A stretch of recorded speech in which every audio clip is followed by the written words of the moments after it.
કે શ્રીજી બાવાનો ઊંચો હાથ છે એ તમામે તમામ રહેલા પુષ્ટિ જીવોને, તમામે તમામ વૈષ્ણવોને પોતાનું ચરણ શરણ ગ્રહણ કરવા માટે બોલાવે છે.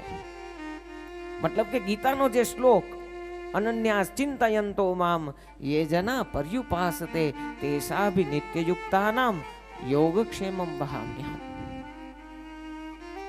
જે ભગવાને ગીતાની અંદર ગર્જના કરી હતી અને એ કરેલી ગીતાની ગર્જનાને ધ્યાનમાં રાખીને જ આશીજી બાવા આમ હાથ રાખીને ઉભા છે.